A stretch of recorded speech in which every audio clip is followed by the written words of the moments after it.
مسائل کی بنیاد ہوتی ہے، اس کی وجوہات ہوتی ہے، اس کے اصول ہوتے ہیں، اصلیات ہوتی ہے، فرعیات ہوتی ہے، اور پھر اس کے دلائل ہوتے ہیں، قرائن ہوتے ہیں، شواہد ہوتے ہیں۔ اگر وہ دلائل قرائن شواہد اس قابل ہو کہ کسی کو دائرہ اسلام سے خارج کیا جائے تو پھر تو آپ آنکھیں بند کر کے کریں۔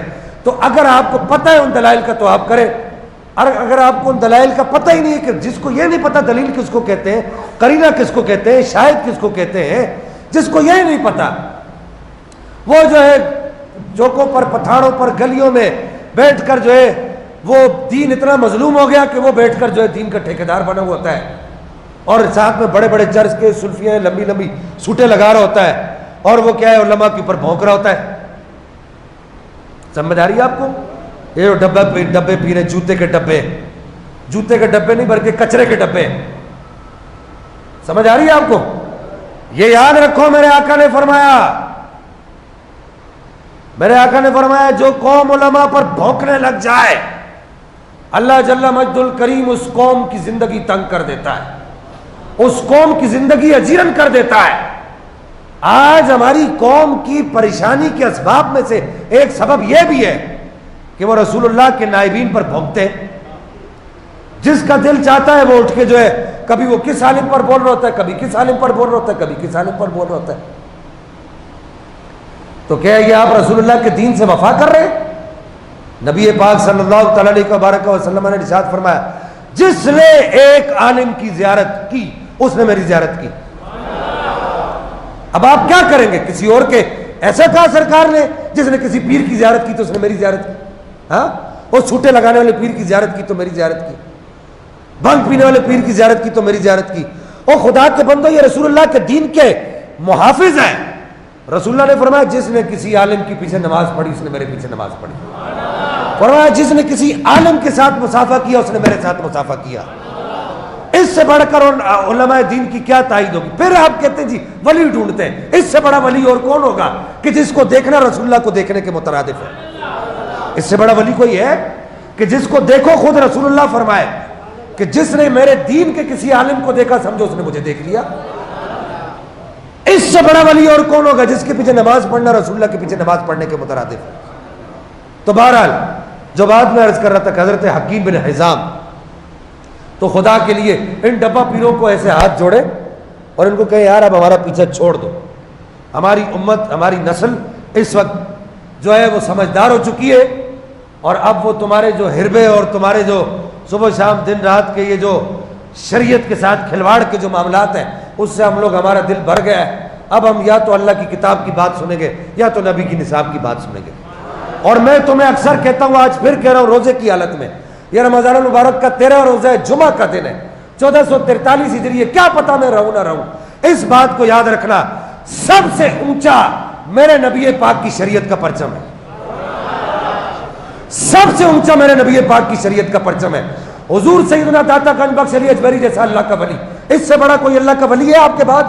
مجھے ایک لمحے کے لیے بتاؤ، جس کے مزار کے پاس سے گزرتے ہوئے اولیاء کرام کی ٹانگیں تھر تھر تھر کانپتی ہیں، جس کے مزار کے پاس سے گھومتے ہوئے مشائخ، گزرتے ہوئے مشائخ کے دل ایسے اللہ کے ذکر میں مستغرق ہو جاتے ہیں، جس کے مزار کے پاس سے گزرتے ہوئے اشرف علی تھانوی جیسا عالم جو ہے وہ دیوبند کا عالم، وہ گزرتے ہوئے کہتا ہے کہ یار بڑے بڑے اللہ کے ولیوں کے مزارات کے پاس سے گزرا ہوں، لیکن جتنے اللہ کے انوار و تجلیات یہاں نازل ہوتے ہوئے دیکھے وہ کہیں اور نازل ہوتے ہوئے نہیں دیکھے۔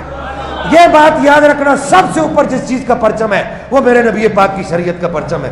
اسی کے لیے میرے آقا نے کافروں کی گالیاں بھی سنی ہیں، اسی کے لیے میرے آقا صلی اللہ تعالی علیہ وسلم نے کافروں سے جھڑکیاں بھی کھائی ہیں، اسی کے لیے میرے آقا صلی اللہ تعالی علیہ وسلم نے زبان اجازت نہیں دیتی کافروں سے مارے بھی کھائی ہیں، اسی کے لیے میرے آقا نے پتھر بھی کھائے ہیں، اسی کے لیے میرے آقا صلی اللہ تعالی علیہ وسلم نے شعب ابی طالب کے اندر ایک چھوٹی سی غار تھی، اس کے اندر وہ بنو ہاشم کی موروثی غار تھی، اس کے اندر 3 سال تک، یا بعض روایت کے مطابق 2 سال تک بغیر کھائے پیے آپ صلی اللہ تعالی علیہ وسلم نے یہاں تک سوشل باڈی کارڈ کے ساتھ 2 سال کامل یہاں پر گزارے۔ کس کے لیے گزارے؟ اسی شریعت کے لیے گزارے۔ کیا یہ سوٹے لگانے کے لیے گزارے؟ میں آپ سے سوال کرنا چاہتا ہوں، خدا کے لیے مجھے جواب دیں، کیا نبی پاک صلی اللہ تعالی علیہ وسلم نے اس لیے اتنی مشکلات کا سامنا کیا، اپنے گھر کے بچوں کو اللہ کی راہ میں قربان کیا، امام حسین کے لیے جب فرشتہ آتا ہے، آ کے عرض کرتے کہ یا رسول اللہ آپ کا یہ نواسا جبریل امین وہ کربلا کی مٹی لے کر آتے ہیں اور آ کے عرض کرتے ہیں یا رسول اللہ آپ کی امت اس کو شہید کر دے گی بے یار و مددگار.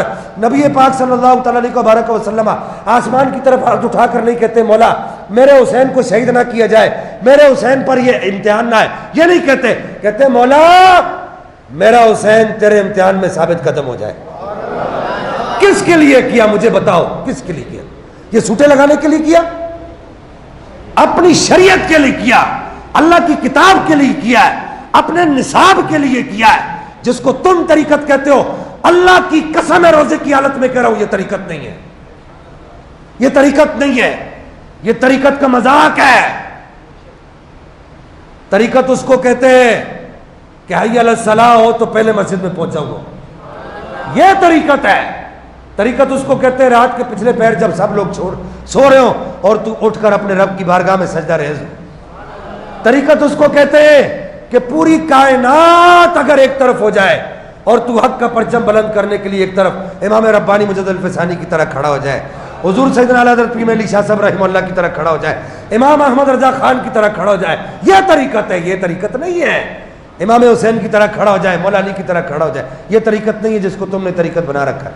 بڑے بڑے بھنگ کے کٹورے پی جاؤ، بڑی بڑی سلفیاں لگا جاؤ، چرس کی شراب کی پوری پوری بوتلیں پی جاؤ، کیا ہے جی یہ طریقت ہے. ہم ایک ہاتھ سے نہیں دونوں ہاتھوں سے تمہاری اس طریقت پر لعنت بھیجتے ہیں، دونوں ہاتھوں سے. ہمیں ایسی طریقت نہیں چاہیے. اور یہ بھی تمہیں بتا دوں یہ جو آج ہم تمہاری اس طریقت پر دونوں ہاتھوں سے لعنت بھیج رہے ہیں، کل بروز قیامت ہم رسول اللہ کے سامنے سرخرو ہوں گے. بولو سبحان اللہ. کل بروز قیامت ہم مولا علی کو منہ دکھا سکیں گے کہ علی جس طریقت کے لیے، جس شریعت کے لیے، جس معرفت کے لیے، جس حقیقت کے لیے آپ نے اتنی جنگیں لڑی، آپ کے بچوں نے جانیں دی، امام حسین نے کربلا میں سر کٹائے، بچے قربان کروائے، اس طریقت کی پاسداری کرنے کے لیے ہم نے اس 1443 ہجری کے سن میں ہم نے ان لوگوں کی جھوٹی طریقت پر لعنت کی تھی جو طریقت آپ کی طریقت سے ٹکراتی تھی.